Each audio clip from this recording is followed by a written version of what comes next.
مسلم شریف کی روایت ہے، حضرت ام سلمہ اور حضرت عائشہ صدیقہ رضی اللہ عنہما روایت کرتے ہیں کہ اللہ کے نبی صلی اللہ علیہ وسلم نے ارشاد فرمایا، من رأى هلال ذي الحجة وأراد أن يضحيه فلا يأخذ من أصفاره ولا من شعره شيئا۔ جناب رسول کریم صلی اللہ علیہ وسلم نے ارشاد فرمایا کہ جب ذی الحج کا چاند نظر آ جائے تو وہ لوگ جو قربانی کرنا چاہتے ہوں انہیں چاہیے کہ اپنے جسم کے بال اور ناخن نہ لیں، یعنی نہ جسم کے بال کاٹنے ہیں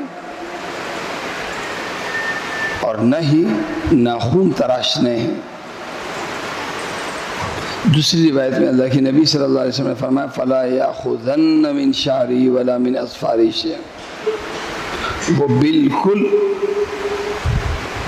اپنے جسم کے بال نہ لیں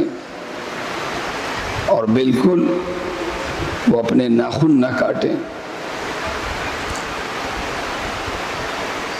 یہ روایت بتاتی ہے کہ ذی الحجہ کی ایک سنت حاجیوں سے مشابہت کی وجہ سے نہیں، مستقل ایک سنت کہ ذی الحج شروع ہونے سے پہلے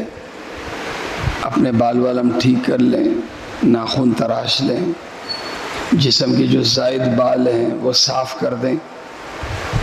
اس کے بعد پھر وہ عید کے دن جب قربانی ہم کریں تو اس وقت پھر جب تیاری ہوگی عید کی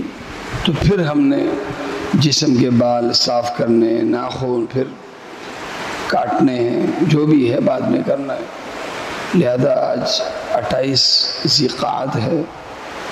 جمعے کا دن بھی ہے، تو جو بھی ہے ہم ابھی کر لیں، اور اس کے بعد یہ نہیں کہ ہم نہیں کر سکتے، ناجائز ہے، جائز ہے، لیکن ایک سنت ہے، سال میں ایک دفعہ یہ سنت آتی ہے تو کیوں اس سے ہم غفلت کا مظاہرہ کریں۔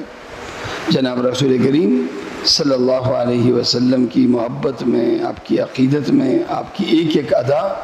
ہمیں لینی چاہیے۔ تو یہ اللہ کے نبی صلی اللہ علیہ وسلم کی سنت بھی ہے اور اس عشرے کا بڑا عمل بھی ہے۔